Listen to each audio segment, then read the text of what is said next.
तर नमस्कार मित्रांनो, आपल्या नवीन ब्लॉगमध्ये तुमचं सर्वांचं स्वागत आहे. तर एका नवीन ब्लॉगमध्ये आज पुन्हा एकदा आलेलं आहे. नवीन लोकेशनला तुम्ही पाहू शकता. आणि कालूला तिथं बांधलेलं आहे आणि लालूला इकडं बांधलेलं आहे, म्हणजे गौमाताला इकडं बांधलेलं आहे आणि कालू तिकडं आहे. तर आपल्या आज ब्लॉगमध्ये तुम्हाला आमचं जंगल वगैरे दाखवतो. इकडं तुम्ही पाहू शकता की आमच्या शेताच्या साईडला एक नदी आहे आणि या नदीकडे तुम्ही पाहू शकता की जंगल आहे. जंगलमध्ये असं फारसं जंगल नाही आहे, नदी वगैरे आहे आणि त्या नदीच्या काठेला असं खूप दाटवाट जंगल आहे. ते मी तुम्हाला दाखवतो. आणि तर चला आपण तिकडून एक चक्कर मारून येऊत आणि मौळ वगैरे कुठं भेटलं तर झाडायचा प्रयत्न करूत, कारण की हिवाळ्यामध्ये मौळ सापडत नाही आहे आणि सापडलं तर ते खूपच छान असतं शरीरासाठी. तर प्रयत्न करूत, मौळ बी बघूता सापडलं तर कुठं. तर चला चलूया.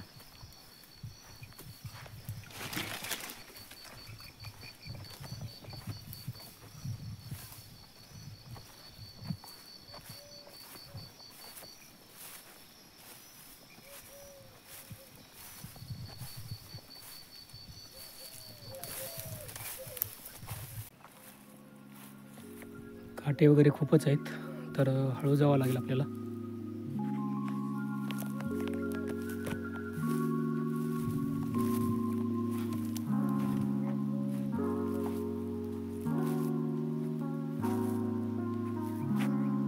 तर हे बघा मित्रांनो, आमच्या मळ्याकडे असं खूप सारं मोठं जंगल आहे आणि जनावरांसाठी खायला पण खूप आहे आणि मी सर्व जनावर इकडेच आणतो. हे बघा, असं दाटवाट जंगल आहे खूप.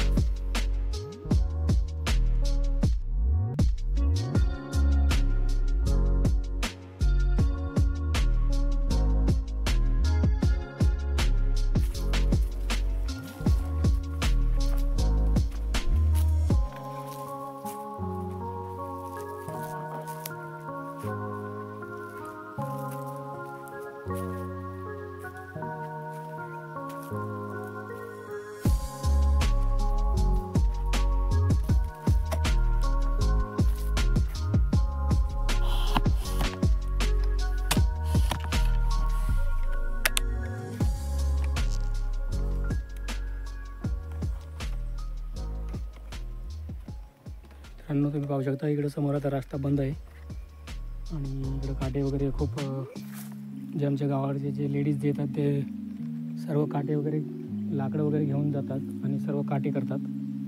हे बघा, सर्व काटेच केलेले आहेत. तर आपण साईडनं जाऊत, इकडून निश्चितच आपल्याला रस्ता भेटेल.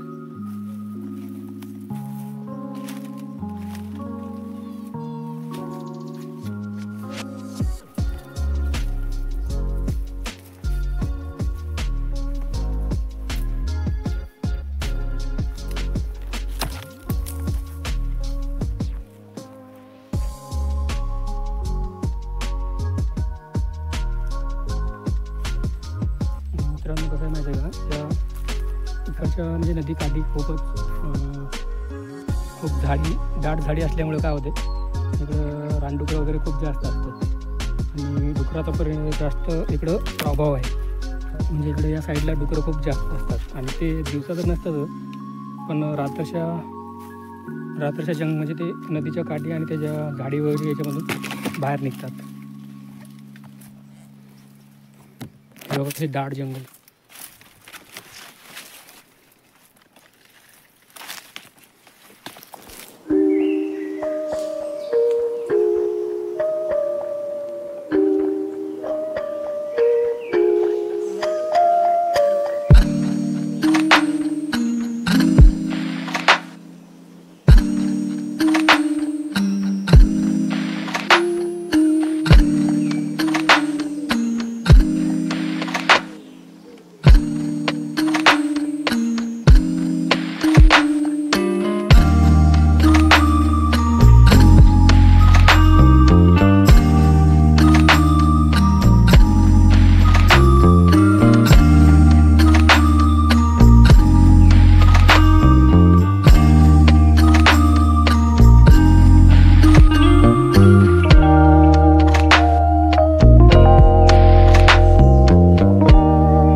तुम्हाला मी दाखवतो आता. इकडं ऊस तोडण्यासाठी टोळ्या वगैरे आल्या होत्या आणि ते टोळ्या इथं बसल्या होत्या त्या साईडला आणि त्यांनी डुकरं पकडण्यासाठी एक नवीन टेक्निकल फास्ट टाकला होता आणि ते फास्ट आपल्याला आता दिसलेला आहे. मी तुम्हाला ते फास्ट दाखवतो, तुम्ही पाहू शकता. चला.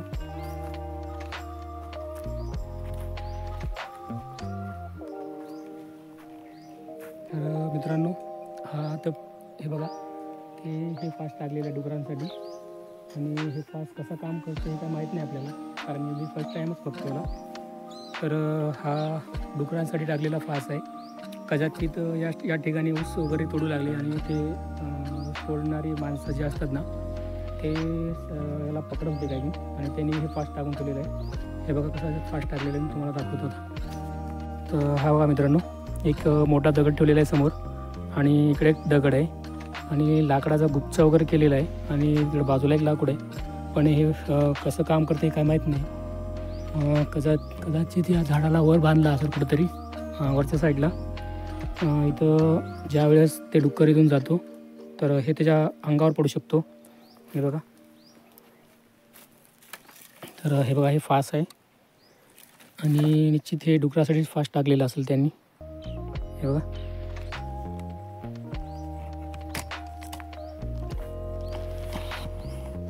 पाहू शकता की आता हे फास्ट जे टाकलेलं आहे ते नेमकं काम कसं करते हे काय माहीत नाही आपल्याला, कारण मी फर्स्ट टाईमच हे फास्ट बघत आहे. बघू शकता तुम्ही, हे बघा, हे या प्रकारे फास्ट टाकलेलं आहे आणि आता हे काय काम करते काय माहीत नाही, पण निश्चितच हे डुकरांसाठी टाकलेलं फास्ट आहे. कारण की हे बघा, हे डुकरांसाठी आहे.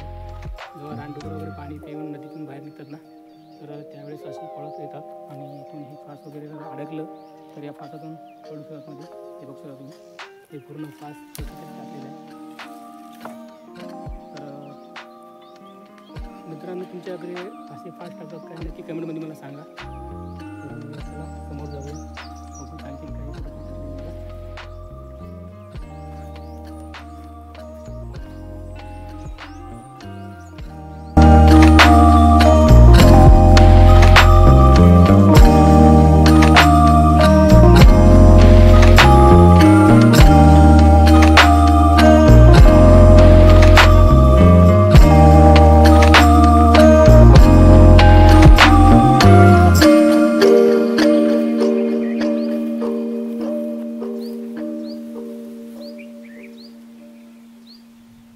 तर मित्रांनो, आणखीन एक फास आहे, मी तुम्हाला दाखवतो आता.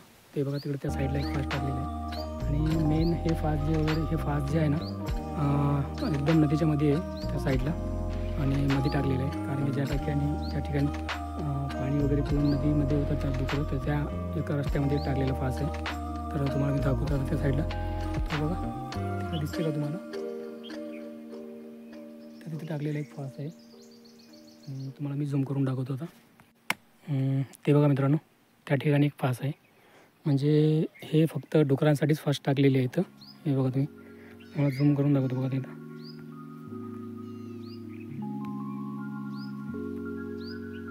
हा बघा, आणि तो एक फास आहे आणि त्या साईडला तिथं पण एक टाकलेलं आहे आणि आपले गौमाता वगैरे कालूरला तिथं बांधलेले आहे मी आणि इकडं खूप लांब आलेले आहे मी बघा इकडेचा नजारा.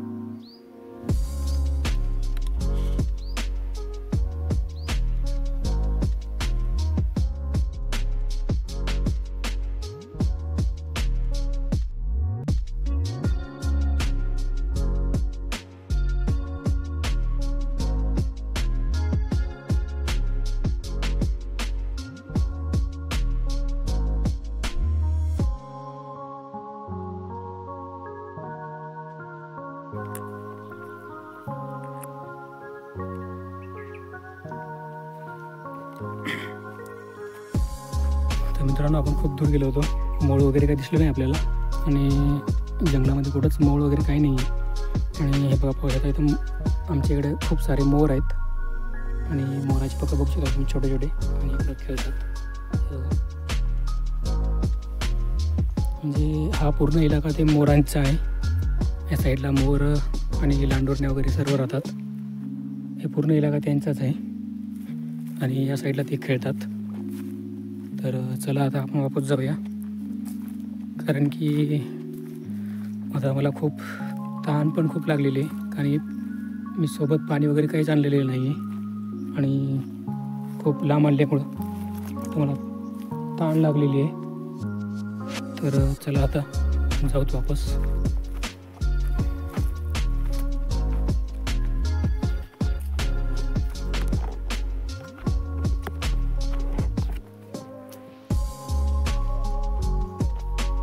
बघू शकता या साईडला एकदम असं खोपडीसारखं केलेलं आहे. म्हणजे हे डुकरं वगैरे आणि मोरं पण राहतात या साईडला खूप सारे. आमच्याकडे जास्त तर खूप मोर आहेत. मोरं, लांडोरणे वगैरे खूप राहतात, कारण की त्यांचा बसेरा ते नदीच्या काठीचीच आहे, म्हणजे नदीच्या काठीला राहतात.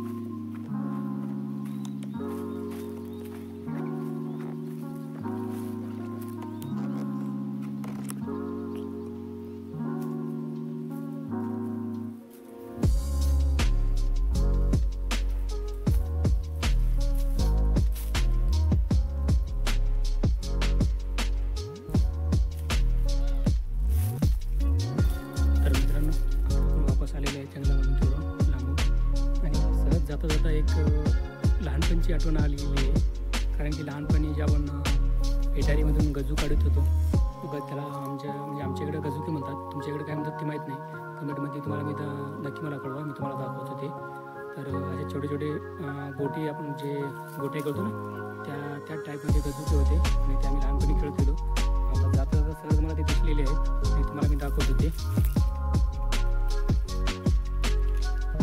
तर मित्रांनो हे बघा, ह्याला पेडारी म्हणतात आणि तुमच्याकडे काय म्हणतात मला नाही माहीत, पण याच्यामध्ये जे निघतात ते असे गजूके निघतात आणि हे आम्ही लहानपणी खूप खेळायचो.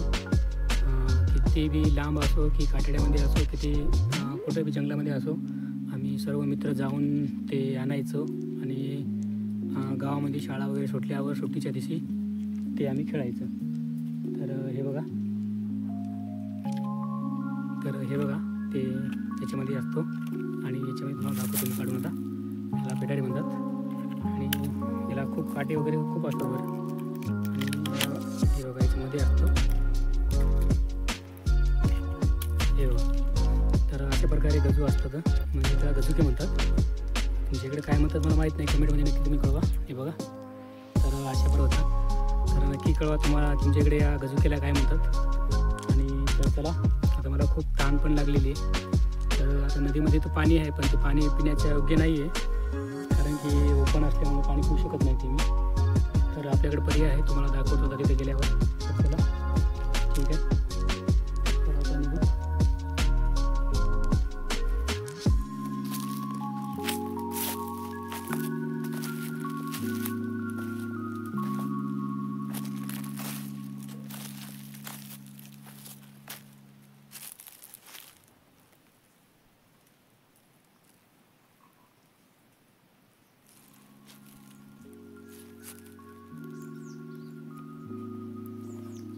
मित्रांनो बघू शकता की आमच्या इकडे कसे जंगल वगैरे आहेत आणि इकडं या ठिकाणी मी दररोज गुरं वगैरे घेऊन येत असतो, कारण की हा इलाका जे आहे ते आमच्या शिवारापासून जवळच आहे आणि इकडंच मी व्हिडिओ वगैरे बनवत असतो आणि इकडे आलं तर गुरं घेऊन येत असतो. आणि साईडला आपले मारुतीचं मंदिर पण आहे तिकडं त्या साईडला. मी तुम्हाला एखादी नक्की व्हिडिओमध्ये दाखवतो ब्लॉगमध्ये. तर चला चलूया आता.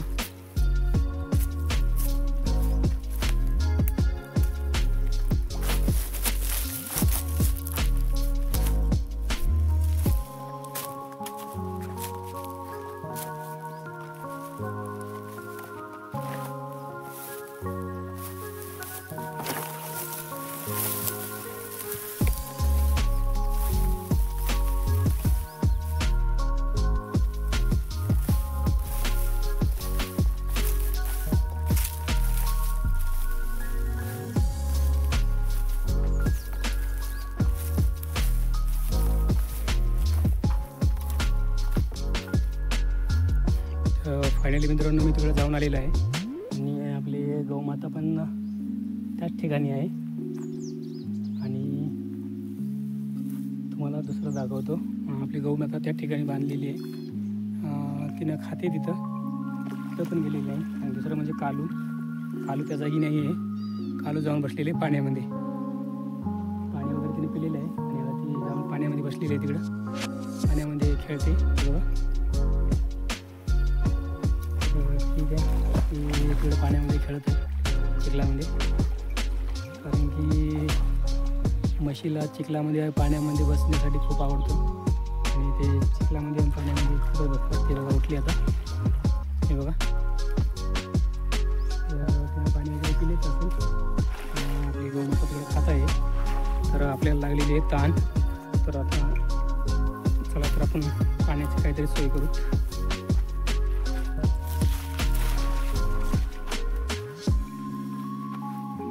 तर अशा प्रकारे मित्रांनो आपल्याकडे पाणी तर नदीला खूप आहे, कारण की पाणी फक्त आपले कालून पाणी पिलेलं आहे. आणि आता मला तहान लागलेली आहे खूप, आणि हे पाणी मी आता पिऊ शकत नाही, कारण की ते पाणी आता दूषित झालेलं आहे. आणि म्हणजे नदीतलं पाणी पिऊ शकतो आपण. तर आपल्याकडे एक पर्याय आहे. तर मित्रांनो आता मला खूप तहान लागलेली आहे आणि हे पाणी आता पिण्याच्या काबिल नाही राहिलेलं आहे, कारण तिथलं पाणी स्वच्छ आहे पण ते मी पाणी पिऊ शकत नाही.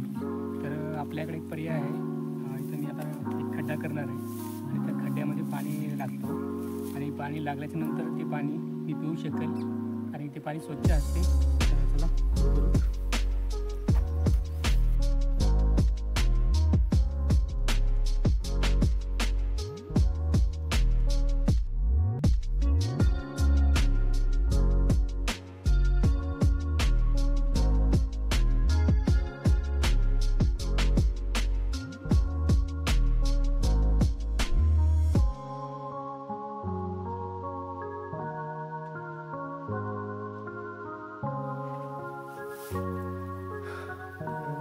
पाणी लागलेलं आहे आणि आता ह्या पाण्याला आपल्याला स्वच्छ करायचं आहे. जेणेकरून हे पाणी स्वच्छ म्हणजे एक रस्ता करायचा आहे छोटा, आणि ते विरुरी पाणी आहे त्या पाण्याला बाहेर काढायचं आहे. स्वच्छ पाणी नंतर मध्ये राहील ते आपल्याला पिता येईल. तर एक रस्ता करावा लागेल.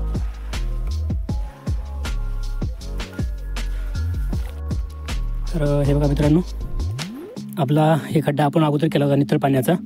या ठिकाणी एक केला होता आणि या ठिकाणी केला होता. तर इकडचं पाणी तुम्ही बघू शकता गढूळ आहे, कारण की इकडचं पाणी आपण इकडे काढलेलं आहे आणि हे पाणी बाहेर फेकलेलं आहे. आता हे पाणी पिण्याचे योग्य आहे आणि हे पाणी आता खूप छान आहे. आणि हे 2 खड्डे मी केलेले आहेत. तर हे पाणी इकडं काढून द्यायचं आहे आणि हे पाणी आपण पिऊ शकतो. तर अशा प्रकारे जर तुम्हाला जर तहान लागली कुठं, तर तुम्ही असे पाणी पिऊ शकता खड्डे करून, आणि पाणी पिण्यायोग्य आहे.